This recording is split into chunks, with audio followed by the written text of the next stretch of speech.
Hello. Right, we are live. We're good. Hello, everyone. How's it going? Mads, hello. Frank, Film Fanatic, William, Sunny, Mate. Hello. Nate's here. Bam, JLA. How's it going, guys? Yes, I've got the Superman gear. I purchased the official Superman 2025 merch. We are rocking it. Just found out we can type. How's it going, Morgie? Good to see you here. Yeah, I just realized I haven't streamed in 2 weeks, which is kind of insane, because I normally at least do it once a week on the channel, so I do apologize for that. But yeah, I remember I was really busy with San Diego Comic-Con, and then this past weekend I was just busy in general. But we are back. We are back. Still in stock, thank God. Yeah, you can probably pretty much easily get the Superman merch now. The question rumors. Has there been new rumors about the question that I don't know about? I haven't heard anything other than old leaks to do with the potential of a questions series on Max, maybe. But yeah, nothing crazy. Oh, let me turn down that music. Got the old Skyrim music blaring out there. There we go.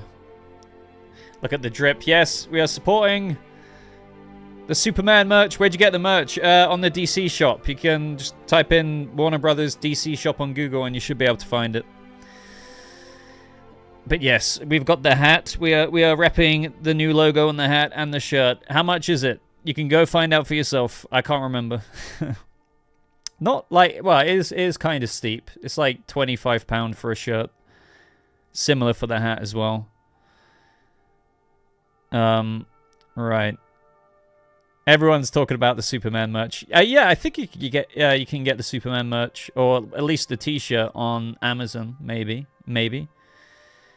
You go live as I'm heading out the door. I'm sorry, Mandy, but it's good to see you here. Whoa, Kalerion, what a way to start off the stream. Thank you so much for the 5 gifted frickin' memberships. And now we're gonna have Batman say that the city streets are very crowded for the holiday. Thank you to Kalerion. Shout out to him for always supporting the channel. Let me bring that up. Where are we? Where is Kalerion's chat? How's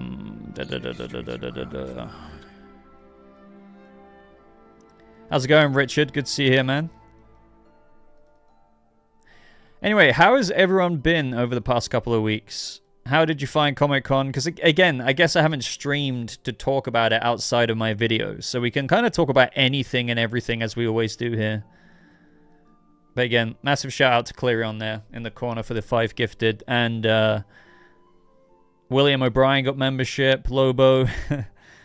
Digital Wizard 69. The Doctor Doom casting was an L. Yeah, I mean, I spoke about it in my video. I feel a bunch of ways about it. Because what I said in my video is that, you know, in one way, I find it kind of cool because Robert Downey Jr. is really cool. He's a good actor. He gets the chance to play a totally new role. All while recognizing it's a desperate move from Marvel. The reason why I was a bit torn about it is because I kind of understand it, right? You can't say that they didn't try over a couple of phases to build up a whole new big bad. But, you know, there were some hits, there were some misses, like look at Quantumania, look at the Marvels, and then you had Jonathan Majors, that whole stuff that happened there. So they weren't going to spend another couple of phases building up to a whole new villain. I guess there are arguments to be made, though, that you could have recasted Kang, but I feel like the apple or the fruit had already been soured. Like, I don't think Kang would have hit. So they pivoted to doing something with Doctor Doom. It is a business decision, as Keegan just said. I'm just saying that I don't entirely blame them in a way. So, yeah, and one thing I did say is I do think like they could have still cast somebody else with star power. So, as Richard just said, you know, if Cillian Murphy was cast, if they managed to bag him, that would have still brought a heavy presence to Doctor Doom. So did they have to go with Robert Downey Jr.? Maybe they just wanted like a slam dunk, knowing that the general audience would still love this. Because no matter what, outside of our little fan bubbles here online, most of the general audience who aren't as well versed in this stuff will be like, oh my god, like Robert Downey Jr. is coming back? You know, when that trailer drops for Doomsday, it's going to be insane. It will be. Like, whether you like it or not, like, you know. So... Boba, did you enjoy the clips I sent to Discord from the last video? I think I saw them. I think I did. Yeah, no, I think I liked one of them on Twitter. I can't remember. I dislike Robert Downey Jr. Oh, no, Morgie, no. I think he's good. I think he's good. He did well in Oppenheimer as well.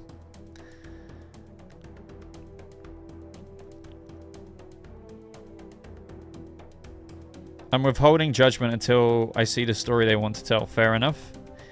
I don't blame them, but it is a bit of a bummer, especially coming off of being burned out on Marvel already. Yeah, I know what you mean. I know what you mean. How's it going, Cedric? Good to see you here, man. 13 months being a member. It's good to see. It's good to see. Thank you very much. Looking dripped out in the Superman merch. Been a great week for us geeks. Comic-Con, Deadpool, and then Spider-Man releasing in theaters again. Boba, do you have a spoiler review for Cape Crusader coming up? I might do. I was planning to do one, but I'm just not rushing to it because obviously I know not everyone was going to binge all 10 episodes, but we'll have to wait and see. I might do that this week. I'm going to try and get out a video tomorrow. I know if I don't, that would have been no video in 4 days, but I've just been a bit busy. But hopefully I'll get one out tomorrow. It is to do with Superman. So we're going to have to wait and see if I have time to get onto other stuff. But yeah, there hasn't been a whole bunch of news at the minute. Like, now that Superman stopped filming, we're ramping up to other things, if you know what I mean. Probably won't get too much about that until next year, but you never know. James Gunn does like to be active on Threads, and I imagine he has a bit more time to do that. We have Lanterns casting, which will happen sooner or later. Yeah, we have the Penguin. I'm very desperate for that as well. We have Joker 2 coming out. We have Creature Commandos in December.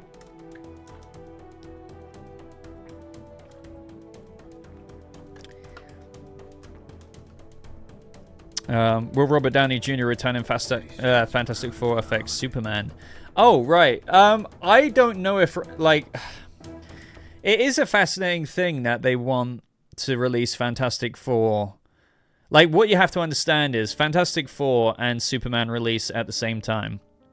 And it's kind of hard to believe that Fantastic Four will meet that release date. And if it doesn't... Sorry, if it does, I don't think that's a good thing.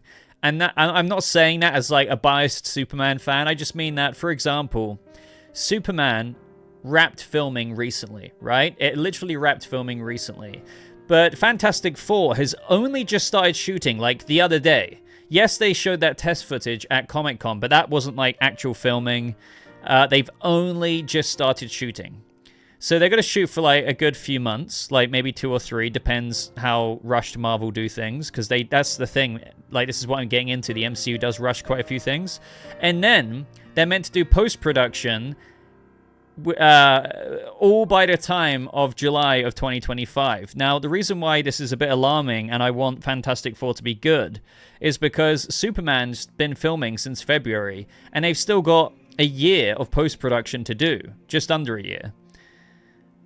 So they've got a lot of time to perfect the visual effects, this, that, and the other, whereas Marvel are only just shooting Fantastic Four, like, Day 1 was the other day, and then they're going to, like, rush the VFX artists, as they always do, to get it out at the same time as Super... It's just really weird when you compare the progress of both projects. So I don't know if that means that Fantastic Four might release a little bit later, but I wouldn't be surprised if the MCU does kind of just push it out. But if they do push it out, I feel bad for the VFX artists, because... this is why you're hearing stories about the VFX artists being overworked and stuff, because Marvel starts shooting. Again, Superman has already finished shooting, but they're meant to release at the same time. So they're going to film for like the next 2 or 3 or max 4 months. And then they'll have less than, 6 months or so? Way less than that to just squeeze in all that VFX, and Fantastic Four is going to be a very VFX heavy movie. I mean, they're going into space. You got Reed Richards. You got all of these abilities for these characters. You got the Silver Surfer. You got Galactus. You got all of this shit that they're trying to do when Superman has a year to do it. So I think it would be wise for them to wait a bit and make sure they get the movie right, rather than everyone clowning on the VFX when the time comes. But Marvel will Marvel, I suppose. I don't know. Yeah, there's no way that the Thing can't be VFX. It might be a mix of practical and VFX, but of course it will be VFX. I saw some people saying just because they said that stuff about how they looked at actual rocks in the desert for the Thing, that they thought the Thing was going to actually be wearing a practical desert rock suit, but I don't think that's the case. I think there will be a bit of that, but yeah, obviously a lot of VFX. So much. This is what I mean. They're apparently coming out at the same time, yet Fantastic Four has only just started shooting now, and they're going to squeeze that VFX window in so short. Like, it's crazy. It's crazy. So Superman, fidelity-wise, should look a lot nicer.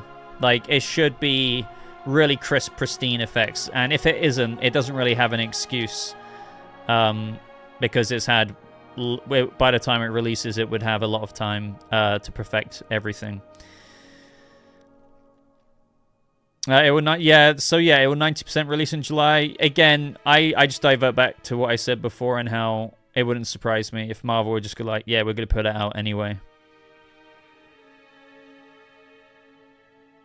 No, I know what you mean, Blocks, but in terms of, like, the box office, it's basically the same time. Like, people are going to have to pick and choose between Superman and Fantastic Four.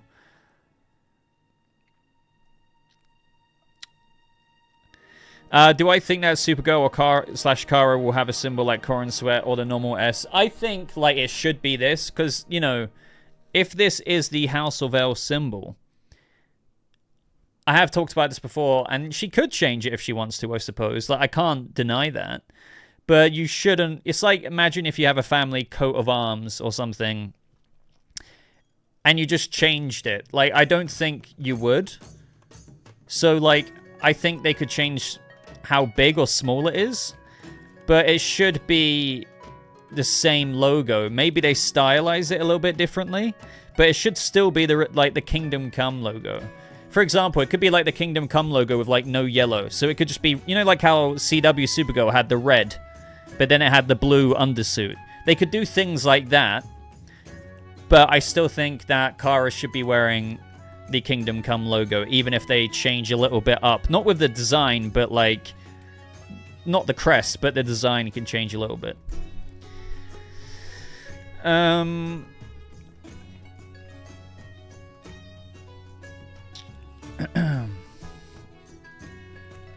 Gunn did say that Superman was shooting early, though.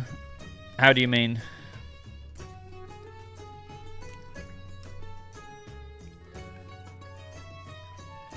I mean, the way I look at it, the way Superman's been shot is the way that a movie should be done if you want to do it properly. It's the same thing with Matt Reeves as the Batman. They had a whole year of post-production. I think that should always be the case. And you should get as much pre-production time as you possibly can as well.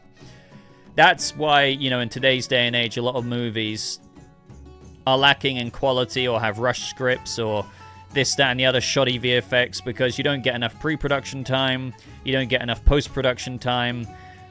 Because of that rushing, you also get a lot of reshoots. It's a nightmare. And then they wonder why the half-baked product is getting bad reviews, you know, or stuff like that. I've been gone like a month? What do you mean, Stanley? I haven't live streamed in 2 weeks. But my last live stream was on July 21st, so not a month. But still, too long. The marketing for Superman will be super important. I couldn't agree more. It is absolutely vital. They need to slap with it. They need to just do, oh my god, like everything.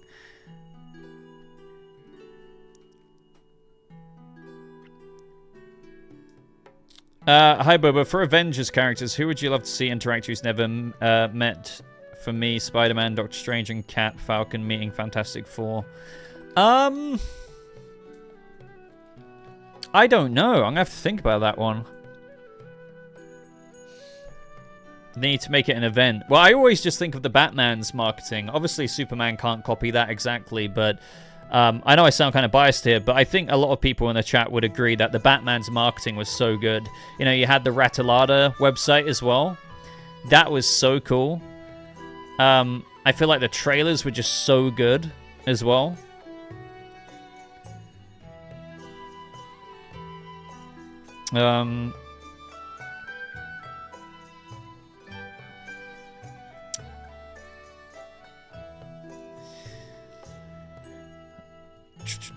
I think the Superman movie will have an unexpected tone and style. Gunn is truly trying to bring something we've never seen or felt before. I agree with that. I think, you know, granted you see one thing on set and we could tell that it was kind of...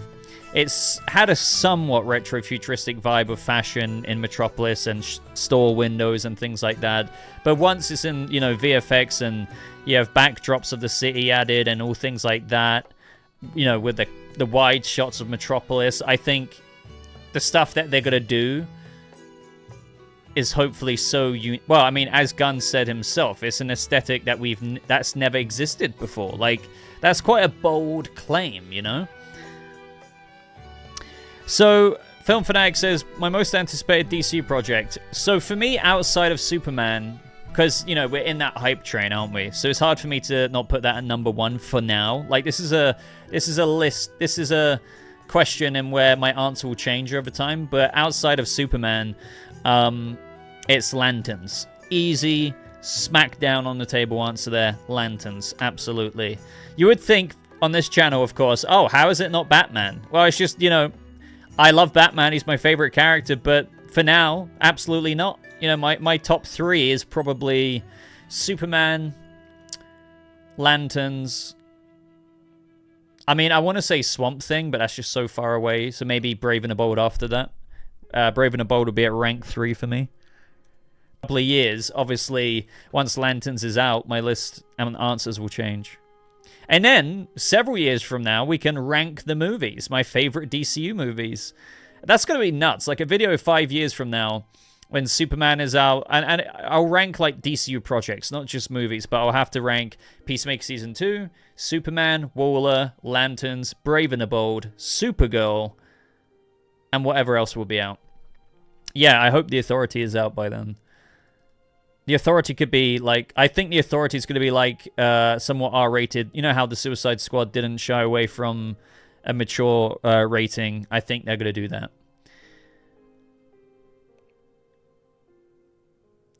I was going to say, Jackson, super hyped for Kraven.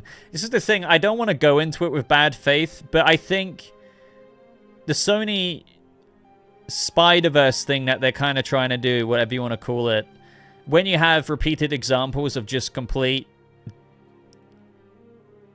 crap, in my opinion, I don't go into it with faith. That is good, you know? Kraven the Hunter, I mean, I haven't seen it, but I have zero faith in this world for how it will do. Oh, Digital Wizard, thank you so much for the $5 super chat. Really appreciate that, man. Let me just pull that up. Channing Tatum is Howard Jordan. I wouldn't hate it, but it's not my choice. It wouldn't be my first, second, or third choice, but I wouldn't hate it. Yeah, I just don't know. I don't know. The thing is, I do think Channing Tatum is a good actor. It's just, you know, with all the Jensen Ackles memes aside, I really do think that his type of demeanor, his ability would be so good as Hal Jordan. But I don't know if they're aiming for a bigger star than Jensen Ackles. Apparently, they're going for a notable name. So it would be kind of crazy if they actually did get somebody... You know how people keep saying, oh, Jake Gyllenhaal. I'm not saying Jake Gyllenhaal. But imagine if they got somebody of that level. to play Hal Jordan. Because don't forget that Hal Jordan's been a Green Lantern for probably at least 6, 7, 8+ years with the way... And I'm going to do a video on this soon as well. I was going over video ideas today, and I've got a Lanterns video that I want to do. But anyway, Digital Wizard, shout out to you, my friend, for the super chat. I just finished the Woman of Tomorrow book recently, and I'm so hyped for the movie. No, yeah, that's one thing I keep finding. Well, it's not only that. It's like James Gunn, when he announced these projects and even talks about them, they go straight to like the #1 comic book or books purchases on Amazon and other websites, and some websites they actually sell out. So lots of people are getting immersed in new stories. Also for Superman, like For All Seasons, All-Star Superman. We've also got news recently that there's a comic book collection, similar thing to what they did for the Batman. Do you remember they did like a little slipcase for the Long Halloween, Batman Year 1, and Batman Ego, I think it was? They're doing one for Superman Legacy. I just called it Legacy, didn't I? Damn. With All-Star Superman, For All Seasons, and something else I'm forgetting right now. But that's not going to be out until June 2025. I think they should get it out a lot sooner than that. I don't know what. Yeah, I don't know why they're taking so long. But I'll talk a bit about that in maybe an upcoming video. But we need to wait for some more news before I do a news roundup. Man, I'm so stiff. Jensen Ackles is Batman? No. No. I would have him as Hal Jordan any day. Absolutely any day.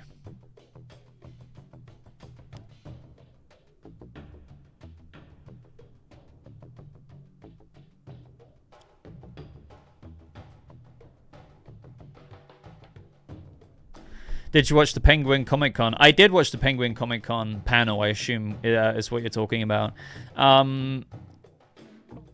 Yeah, I mean, I mentioned some of the details in my in-depth trailer breakdown.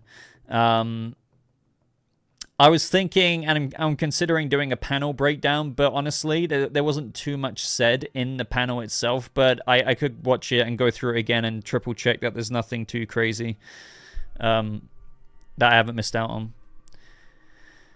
Who's going to be the next Batman? I mean, wouldn't we all like to know? I mean, who should it be? It's out there. Do you like Batman Cape Crusader? I did a whole, like, 30-minute video review on it, so I recommend checking it out. But long story short, I did. I think a lot of people are overreacting online with regards to, you know, the gender bending of Penguin and some of the other changes. Like, you don't have to like it. That's fine. But, like, you know, where it's like, oh, my God, get woke, go broke. Like, I feel like it shows maybe the stance that you might have already existing with stuff like this. And so I think when I got a few comments saying didn't even make it past 10 minutes in episode 1 shit series because of Penguin being a female in the series. And that shows me you get more annoyed about implementations than like this, more so than the actual quality of the series. And there was, in my mind, I look at it this way. It's an Elseworlds show. It's an Elseworlds show. Elseworlds inherently, in its freaking molecular DNA, one of its jobs to do is to innovate. It begs innovation. Now, sure, like when I say innovation, you want to innovate, but not to the point of deviating beyond recognition. Now, the Penguin in Batman Cape Crusader didn't deviate beyond recognition to me. That was still the Penguin. The Penguin wanted to take out Rupert Thorne, and that is, you know, to be the new Kingpin of Gotham City. I felt like, and without getting into spoilers here, by the way, these are very minor details, I really liked the change of the Iceberg Lounge, which was now like a yacht. Like, the Penguin was still the Penguin. So do you see what I'm saying? The only change is that she was female. And I feel like a character that has always been portrayed as a man, isn't even in live action, by the way. Is it that crazy that they just for once, like, hey, like, we've just made, you know, we've gender bent the Penguin in this animation, which is an Elseworlds story? Because I think if I want to like double down on this, if you're familiar with Elseworlds stories, they've done far crazier stuff in Elseworlds that are like with the Joker and things like that, like completely different takes, like so different. So, you know, the complaints extending to Harley Quinn, I really don't think that was a big issue. Harley Quinn and her character traits were very much so there. I found that super interesting. She's still a therapist. She's still a psychiatrist. She still does very messed up things. I don't know. I feel like sometimes people went into it expecting Batman the Animated Series and didn't realize that in an Elseworlds show, you know, you don't want to retread what you did with Batman the Animated Series, because otherwise with the Penguin episode, it would just be like, you know, the Catwoman episode, it would just be like Batman the Animated Series Catwoman episode. With the Harley Quinn episode, it would be like the same Batman the Animated Series Harley Quinn episode. No, like, you got to change things up. And I don't get why fans would want things to be the same all the time. I don't know. I don't find it invasive to me. I can't really explain it. I'm trying to like think in my head about what is it that bothers so much. I think if the show followed super traditional canonical Batman lore in every single way, didn't change anything, but only changed one character, then it would be a little bit more obvious, wouldn't it? You'd be like, okay, why change that if you haven't changed anything else? But since Batman Caped Crusader changes so many things up while still remaining faithful, I don't think, and I don't understand why the focus is mainly on one character, the Penguin. Do you know what I mean? That's one thing that's different. So again, compare or contrast that to a show if you did a Batman animated series that is everything super traditional, comic book accurate, and then they just do one change. It's kind of like, yeah, why do that one change? But in a show that is already innovating in all these different areas, the 1940s Gotham, characters that flip with the way they're executed, like Harley Quinn, Harvey Dent, etc., etc. You know, so... Thank you, Kayla. Thank you very much. You can go get it yourself on the DC shop. I should be sponsored, DC. Antonia Baker, the creator of the Batman 19 series, is the same person who... Yeah. So, like, with the Harley Quinn changes, which I don't think were too extreme at all, I think Bruce Timm has more than enough say on, like, what could be, like, innovated in terms of how can we do this character differently, a little bit differently, to be a bit refreshing. Yeah, and that would be the co-creator, if you know what I mean.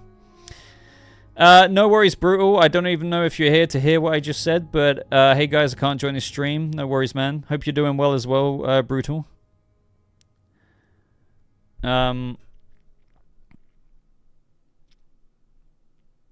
Cap looks so good. Yep, the cap is cool. I do like the embroidered kind of Superman logo on the cap. Do I think Barry Allen will be able to like Hal Jordan? There's a likelihood that could be the case, and they could focus on Wally maybe.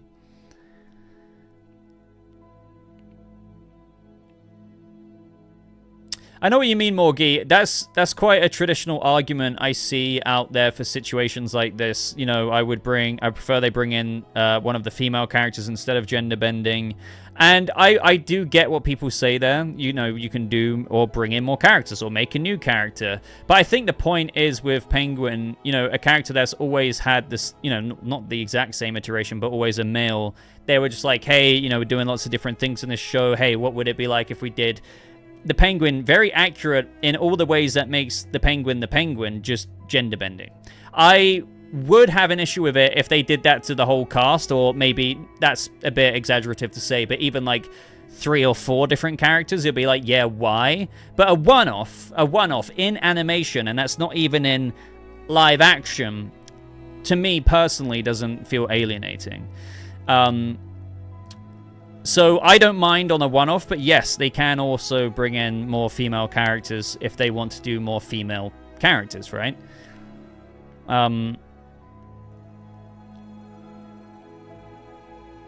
If you had to gender bend a DC character, who would it be? I feel like maybe it's already been done, so it sounds like a bit of a cop-out answer, but I feel like Constantine would be cool. And they already did that in The Sandman with Jenna Coleman. And that was more because they couldn't get Constantine in the first place. So they brought in Lady Johanna Constantine, which was still up the ancestry tree for Constantine. So they basically made it work around the licensing issues. But yeah, if you haven't seen the Sandman season 1, they already did that. But yeah.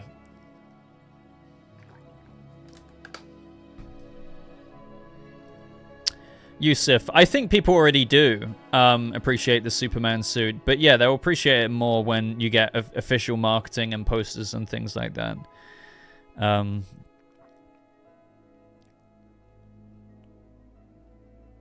Is there a female Batman villain that is portrayed as a mobster? Well, if Batman was gender bent, then why would he be portrayed? Why would she be portrayed as a mobster? That doesn't make sense, because with the Penguin.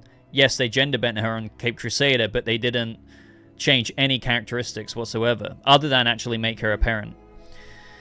So I don't understand the comparison with Batman, because, if you gender bent Batman the same way they did on the Penguin not the Penguin series, the Penguin in Cape Crusader, it would still be a female Batman. But I don't think you would do it with Bruce Wayne, because you've already got so many Bat family characters like Batwoman, like Kate Kane, etc., etc.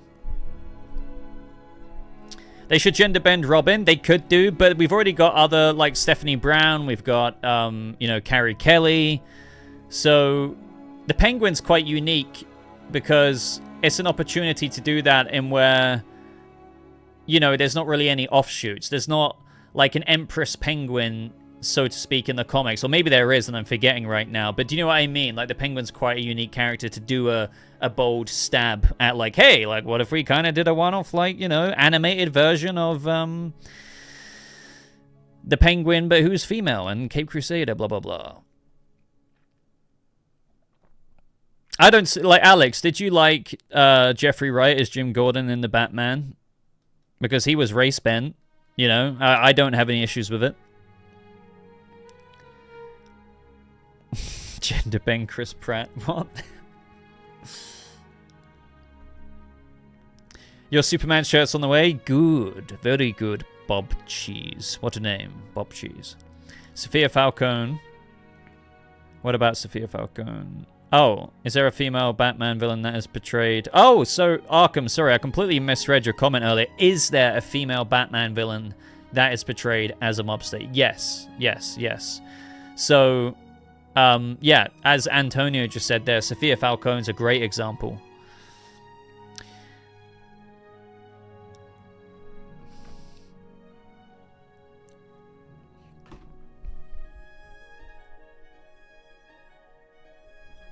Do you think Gunn will do a meta commentary on the evil Superman trope and corporate superheroes? I think for sure, in one way, like...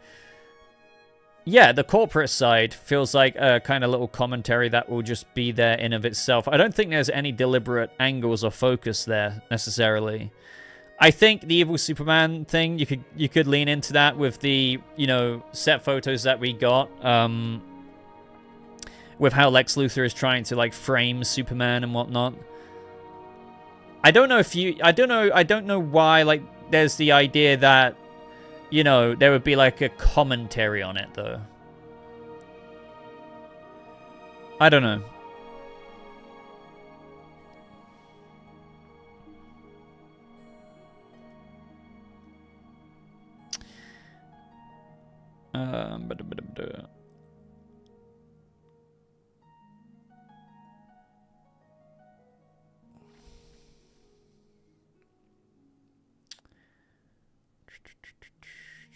Do you think James will direct the Authority film? I think that would be in his wheelhouse. Characters that aren't so well known compared to, obviously, other ones in the DC universe. It could be like another stab at the Suicide Squad, basically, but in the DC... well, they're not going to be the Suicide Squad, but what I mean is, like, it would be in his wheelhouse to do an R-rated The Authority movie with him at the helm of it. It's, there's lots to be seen with regards to James Gunn's future, because he obviously wrote Creature Commandos, he wrote all of Peacemaker Season 2, he wrote Superman. would that mean that he's going to write The Authority? Because he would want to write and direct it if he was directing it. I don't think James Gunn would direct something that he didn't write. Let me put it that way.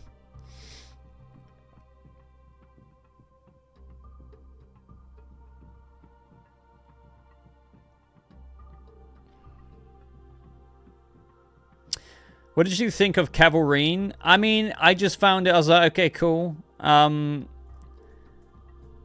Yeah, I mean, that's kind of the thing about Deadpool and Wolverine for me. I enjoyed the movie, but I just don't think it's that great. I can't really put it in any other way. That's not me saying, like, that's one thing about my video. I knew there's a bunch of people who would read the title, which I didn't even think was misleading. Me saying why I don't love or didn't love Deadpool and Wolverine. That's not me saying I didn't like it. It's me saying I didn't love it like some other people did. And some people impulsively go to the comments before even watching the video, dislike it, and say like, oh my god, he didn't like it. Not once in that video did I say I didn't like it. I just didn't love it. And even though it was a celebration of the Fox universe, there was this, that, and the other, I just found... I found that it lacked substance for me, despite all of the fun that we got in the film. You know, the plot wasn't that great. Cassandra Nova, I get it. There's a lot of fun there, but if you want to be critical, like apply critical thinking to it, everyone's standards and preferences for their own movie experience and what they grade movies on is different. So, like, you might completely disagree with me right now.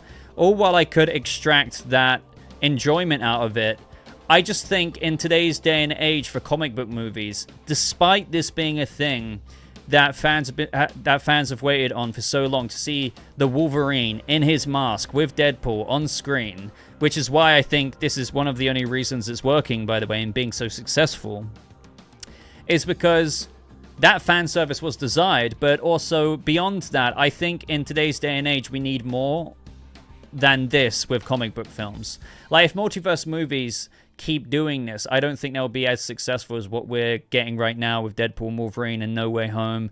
Maybe I'm completely wrong, and in fact, I think I might be. Like, of course, in Secret Wars, people are going to go fucking crazy. I don't know. All I'm trying to say is I don't think the story was that great. I don't think the villain was that great. So the more you look into it, what's left? As I said in my video, fan service. Okay, cool. Fan service is cool. But I still, despite enjoying the fan service, left the movie theater being like, yeah, you know, okay, when Deadpool and Wolverine jumped out the bus and they were like, yeah, and there was all these moments, okay, cool. I love Wolverine, I do. I love you. I grew up in the early 2000s. You know, I was 6 years old when, it was the year 2000. I grew up with the X-Men movies. I love them, even though they're flawed, just like how I love the prequels for the Star Wars films, but they're very flawed. But I don't know, man. It's hard to articulate and justify my opinion here. I think fan service alone doesn't tick my boxes. There's no other way I can put it. I need good writing. I need to feel emotion. Yes, Deadpool is first and foremost a comedic movie, and all of them are. And I keep seeing people use that excuse for the third film. But what I clap back with is, okay, but no matter what, Deadpool 1 and 2 had a much stronger narrative. The script was better. There was more of a story there. Despite the comedy, there was emotion. You could still get out of it. There's no other way for me to put it other than substance. Number 3, despite how awesome it is in so many ways, which I think people in the general audience are more than happy enough to be pleased with. They've got their fan goggles on. As Deadpool said, let's give the fans what they want. Let's give the people what they want, is what he said, actually, but right before they fought in the Void for the first time. And that's what they did. But for me, it's still very mid. If you watch my Deadpool and Wolverine review, in my review I mentioned how, just like the John Wick movies, John Wick 1 is almost a perfect movie, in my opinion. It has the absolute amazing action and stunt action that all the John Wick movies have, but it has a really good script and a really good story. Like, it all the way throughout. Now, I still go and went to see the John Wick movies, like number 2, number 3, chapter 4. But they got worse and worse and worse and worse in the way that they executed the stories. That was not so much a thing anymore. They just went all out on the John Wick action. So if I was to review John Wick 3 and John Wick 4 or something, I would easily say, hey, yeah, an awesome, entertaining movie in one sense, but I still felt like it completely lacked substance. The writing wasn't very good. They've just gone head over heels into the action, which is a good thing, but not at the expense of everything else that, you know, all the sum of the parts that make up a good movie. See, Stanley, I completely disagree. John Wick is different, Stanley says. It was always just about the action. I don't know if you heard me a couple of minutes ago, but John Wick 1, the first movie, completely goes against what you just said. That's the whole point I'm making. John Wick 1 has both, they accomplish both story and action. They got rid of that more progressively as the movies unfolded. So all I'm trying to say is I feel like Deadpool 3 did the same thing. They kind of traded they traded story and everything else that goes into making a good movie for the spectacle and fan service, which is still very successful. It's still very entertaining. But does that make it a great, all well-rounded movie? For me, absolutely not. I can still really enjoy it, but just like I enjoyed John Wick 4 and appreciate the cinematography, the absolutely incomprehensible stunt action that they provide, it's really cool stuff. And I would purchase it on Blu-ray for that reason. But does it compare whatsoever to the story and the quality of writing that they put into the first John Wick movie? No. No, no, no, no, no, no, no, no, no, no, no, no, no. No, it doesn't. They don't. They don't. They just simply don't. John Wick, I've already read that one out. John Wick 4, best car stunts. And by the way, I'm not saying that John Wick movies didn't even get better with their action in 2, 3, and 4. Do you know what I mean? It's just the first movie, they really made it a well... Like, if I could call all of the sum of the parts of the movie out of all the John Wick movies... Like, what would I... You know how, like, you can get graded on different things? Okay, you're going to get an A here, an A there, a B here, C there, a D- here, an A there. John Wick 1 had, like, all of the boxes ticked. Whereas 2, 3, and 4 kind of only ticked, like, the action boxes and maybe 1 or 2 others. Like, the cinematography is really good. The acting from some of the actors was really good and whatnot. But, you know, what people need to understand is that people have different... It sounds so... Again, patronizing to say, but the way I should say it, instead of saying standards, is preferences. Do you know what I mean? Like, everyone, but in reality, does have different standards for movies. Like, and the reason why that sounds patronizing is, like, you could say to someone else, well, I have higher standards than you, and your standards are quite low, so that's why you enjoy these movies, because... They just entertain. If they're entertaining, you consume product and you're happy enough. Whereas my standards, I need all of this cinematic quality. I need this writing to be up there. I need not only the action to be good, but I need the script to be good. No, I wouldn't want to really phrase it that way, which is why I've started saying preferences. Do you know what I mean? But in all reality, everyone does have different preferences, and some people's preferences are such that if you throw them an entertaining time, their money is well spent, and they think it's a great movie. Good on them. It's the same thing for video games. Like, if you have a video game that you love, which is arguably shit in quite a lot of ways that you could grade video games, you know, you can't take that away from someone. But somebody who's a bit more critical might review that video game and be like, the AI for the NPCs is absolutely terrible.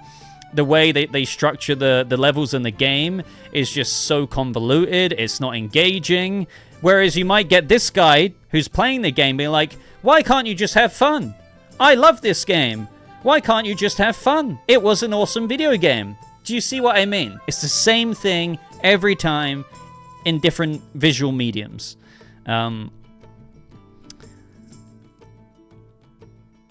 That's why James Gunn does it best. Kayla says he checks all my boxes. And I agree. He kind of prioritizes what I think is important in movie making. Now, James Gunn doesn't do it, I would say, perfectly every time. It's hard to be perfect, right? But, and nothing is really perfect. But, what I would say about James Gunn, without sounding like a shill here, is I've heard him talk at length about what is important in movies and what is getting audiences lacking interest in various movies in modern day cinema. And the idea of superhero fatigue is more really spectacle fatigue. So sure, you get a lot of people going to see the latest Fast and Furious 27, and they go there and their money is well spent. They see car chases, they see cars go into space and explode, and people survive in space without a gravity suit. Do you know what I mean? And they're like, fuck yeah. But there's also a lot of people who are getting fatigued by spectacle, in where Hollywood studios are just, hey, more spectacle, more money and spectacle in the budget, the more people will like our movie. No, it's in fact the opposite now. In where what's the most important is getting the audience emotionally invested in characters. This is why, even though the Guardians of the Galaxy movies may have issues with them, they're well written in the sense that they allow the audience to connect to the Guardians characters themselves. Without feeling emotion, without being attached to the characters, you really might just go see the movie and just be like, okay, that was a fun time, but will it stay with you? Not really. Maybe not. Probably not for a very long time, at least. That's one thing that James Gunn is very good at. He writes the story and prioritizes the characters and emotion. And that is why I'm very happy with his, even though I don't know what Superman is going to be like exactly yet until we get a little taster with some trailers and marketing material. I know that he's going to prioritize Clark Kent, Superman, the characters, Lois Lane. Like, he's going to make us invested. Do you know what I mean? I don't know. I went on a bit of a ramble there, but it's important to kind of try and explain why I view certain movies and grade certain movies in a certain way. Half-baked fatigue. Mediocrity fatigue.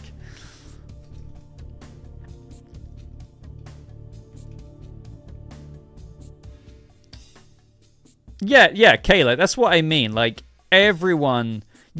anyone can enjoy anything they freaking want. Like, do you know what I mean? I think Gotham Knights is a bad game, but if you're having a good time playing it, there's no condescension there. It's just like different strokes for different folks. Do you know what I mean? It's that straightforward.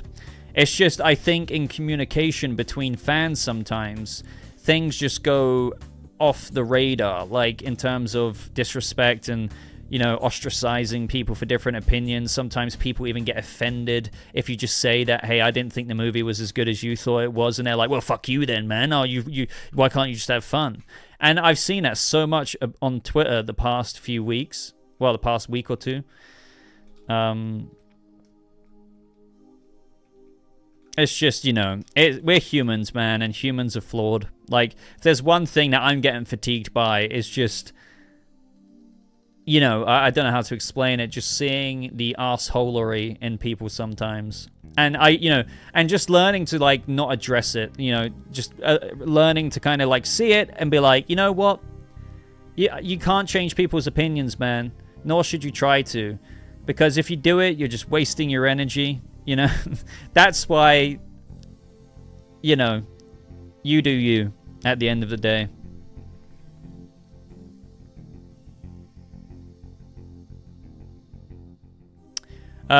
Blacklight, can you not spam, please? Robert Pattinson's Batman with David Cornsworth's Superman. I've seen a lot of artwork that looks really badass of that, by the way. Not that I'm saying I want it, but, like, I'll absolutely admit that there's some badass fan art out there.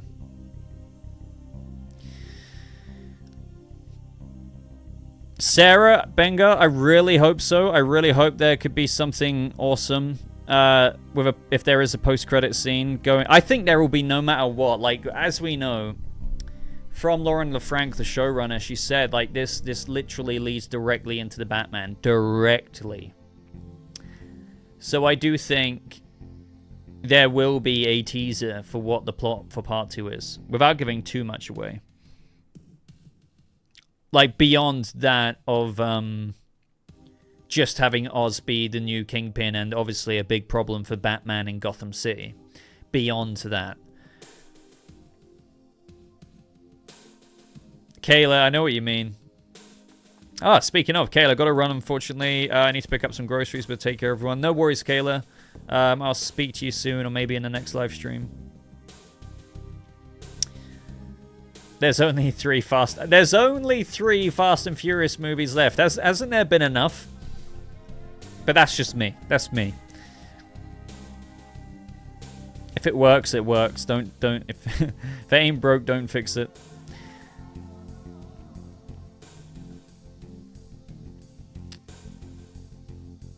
I wonder if the Snyder cultists like this movie about 200 times more characters in it than Superman. Yeah, true. Logan is without a doubt in my top 5 favorite live-action comic. And do you know why people love Logan beyond just Hugh Jackman as Wolverine? What was I just saying? Logan prioritizes and connects you with the characters. The whole thing with that movie is that you are literally emotionally invested in Charles. You're invested in Logan, X-23. That is why that resonates so much more than I think any amount of fan service in a movie will ever accomplish. Sure, you might have been waiting for Channing Tatum to be Gambit for like God knows how many years, right? That might emotionally resonate with you. I won't say that it wouldn't, but I'm just saying that I think you'll always have a stronger emotional reaction and regard for movies when they do things like what Logan and, you know, call the Batman slow, but it prioritizes character. Do you know what I mean? So,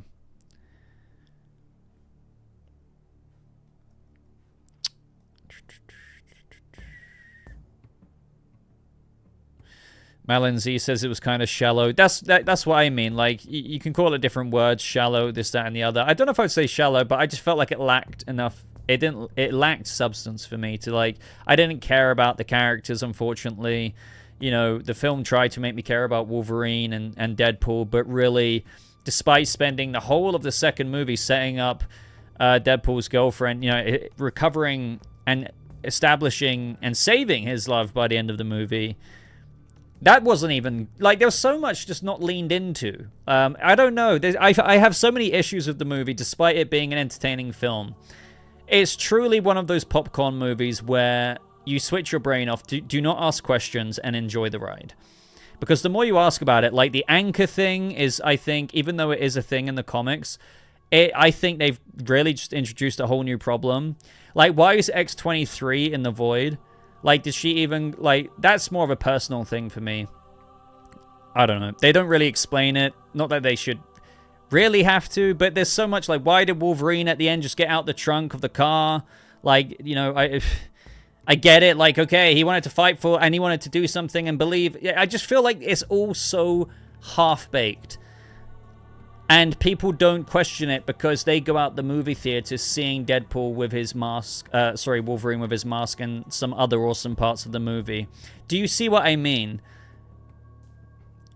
Once the hype factor is taken away and you look at the movie, and if you want to be critical about it, I don't see how it's well constructed. But hey-ho. Hey-ho. The same gentleman that played Swamp Thing on the DC universe to play Swamp Thing again.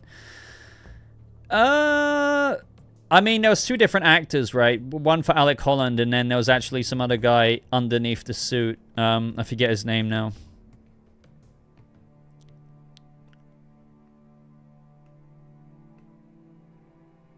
I've talked about Kumail Nanjiani in like a couple of videos before now, Blacklight, but I'll say that I do see what their like DC Studios see in him for Booster Gold energy. Like, I think we'd all be lying if we didn't say, like, we can understand what they see in him, because he's a comedic actor. He's had many roles that you can arguably see could be extracted into the character. but he wouldn't be my first choice. I don't know. I don't know. It's just, that's why I've kind of labeled it as. It's just not really my first choice. Just like how somebody earlier said, hey, what about Channing Tatum as Hal Jordan? Wouldn't be my first choice. But having said that, I do want to give him a chance. Like, what if he's really good in the role? What if he is? I don't know. I personally think he acts like largely the same in all of his roles, which I think is a part of his, you know, a lot of actors have that, like they get typecast. So I kind of know what to expect of his Booster Gold. But yeah. This casting has kind of ruined the DCU castings for me. Why would it ruin all the castings for you? Does this mean that you're no longer happy with David Corenswet, Rachel Brosnahan? I understand if it, like, invites a bit of, like, trepidation for the future of DC castings. Like, no matter what, like, what people have to understand as well is that you're not going to please everybody. Like, believe it or not, ladies and gentlemen, I've seen positive comments on Kumail Nanjiani in my comment section. Like, some people are like, oh, this is really good. Like, don't get me wrong, the majority of people are saying no. But yeah, it's not even confirmed. I know what you're saying. You're right. It's not been confirmed. But it's very obvious at this point. James Gunn said back in January of 2023 when they announced Booster Gold that they're already talking to an actor about it. I think that he's not officially cast, which is why it hasn't been confirmed.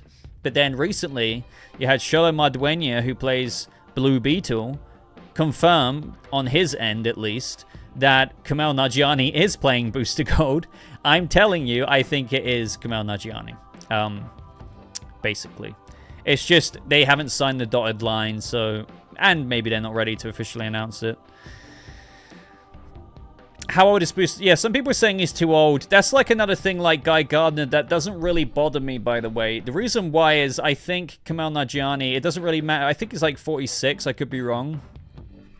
I think it makes Booster Gold seem like more of a loser with imposter syndrome if he's like at like, you know, the midlife crisis age, mid-40s, if you will, coming back in time with futuristic technology to like be famous. Like, that's Booster Gold's journey. Do you know what I mean? I think the fact that he's a little bit older is only cementing that in even more. So, like, do you see what I mean? Like, I see what they're going with there. And having an actor who comes back in time, who's a... As James Gunn describes the Booster Gold DCU series, it's about, like, superhero imposter syndrome. It's about this loser from the future who comes back into the past to try and be somebody. So, yeah.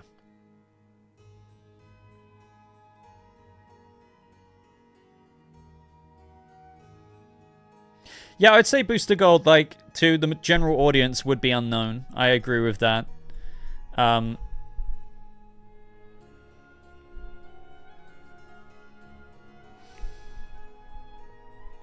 I wouldn't be surprised if Anthony Starr is in the DCU. I know, like, he's not really... There was a couple of teasers here and there, but I do think he will be in it at some point.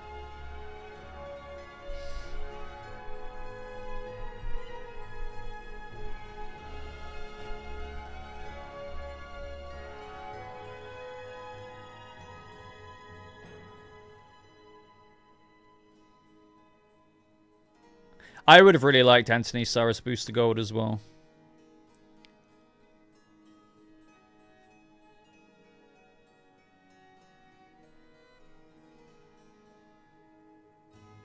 Chris Pine, Josh Hartnett, Glenn Powell for Hal.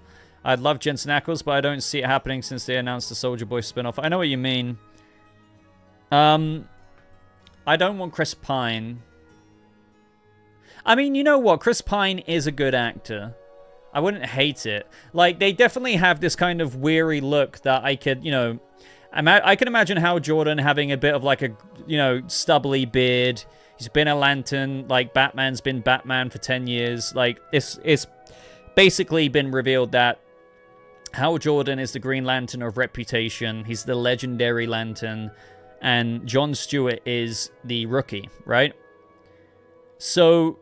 again, it will be somebody like Chris Pine or like Josh Hartnett. They are the right age range. You know, when he gets cast, people could be like, why is he in his 40s? Why is he in his 40s? Because Hal Jordan has been a Green Lantern in a DC universe that has had heroes exist for a long time.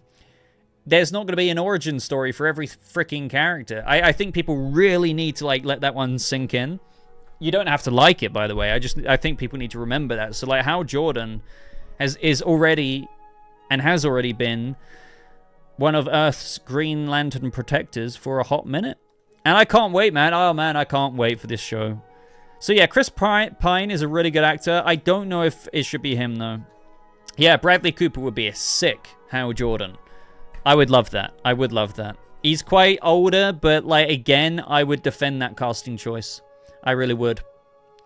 I think people would bitch about that one because I think Bradley Cooper is like, isn't he actually 50 now? I think he is.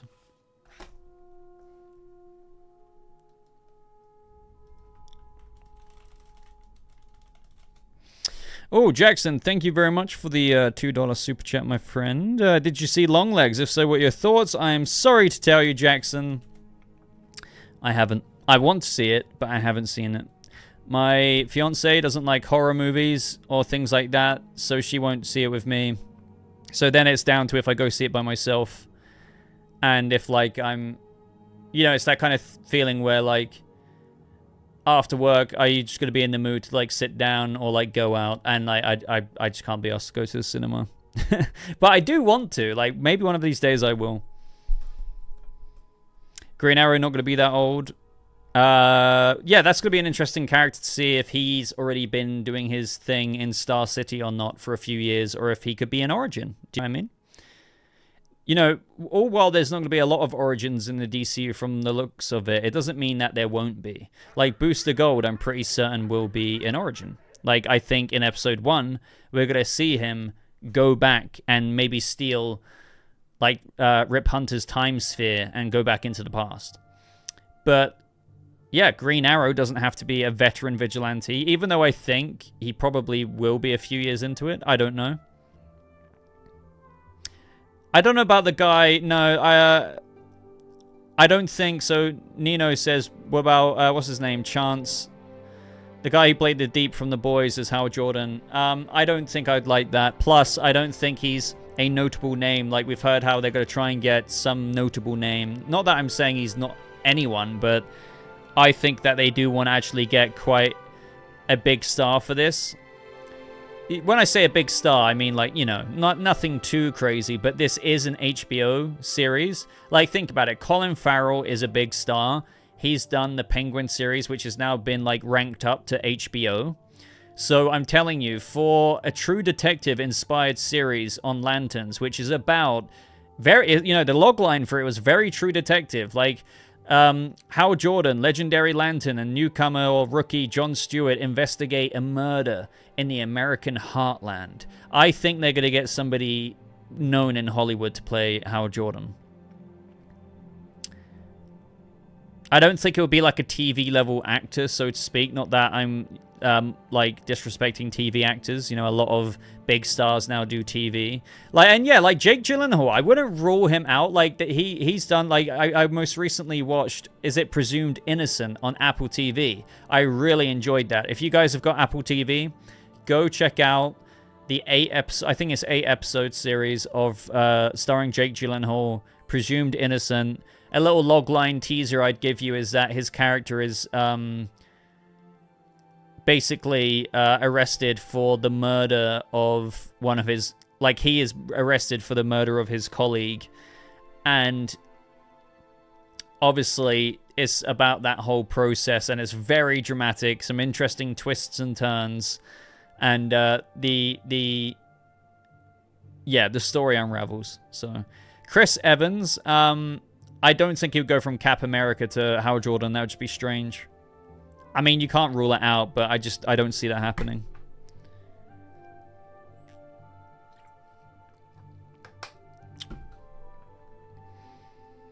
There could be something to the Catherine McNamara following thing.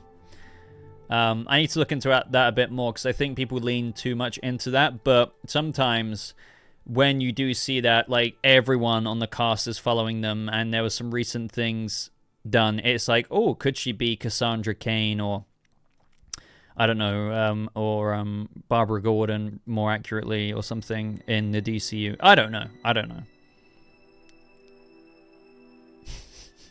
Tom Holland to play Jensen Ackles as Batman. Absolutely.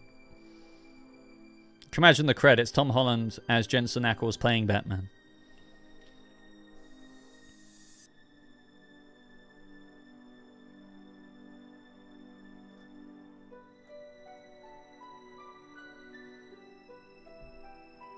You prefer Bradley Cooper as Green Arrow?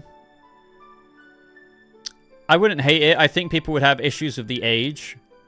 But I don't mind. Again, these are like some changes that I'm a little bit more flexible with. Like, let's just say Oliver was like a playboy douchebag well into his like mid to late 30s and then got stuck on the island. And came back in his 40s. But even then, again, an act like Bradley Cooper doesn't look his age, so it doesn't really matter. DCU Batman, I don't really have a top fan cast. I have names, but as you guys know me, I'm very indecisive when it comes to like my favorite things. Which is why I haven't made that fan cast video yet. The rumored, fabled fan cast video.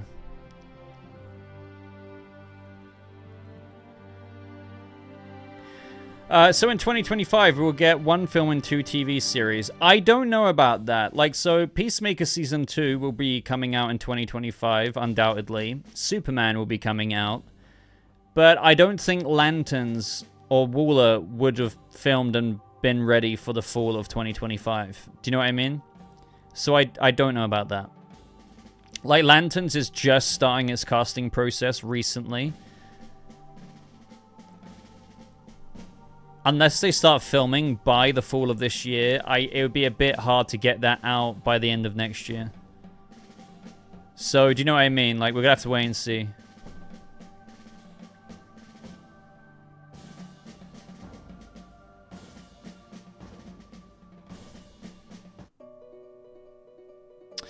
Right, ladies and gentlemen, I'm going to call this stream there.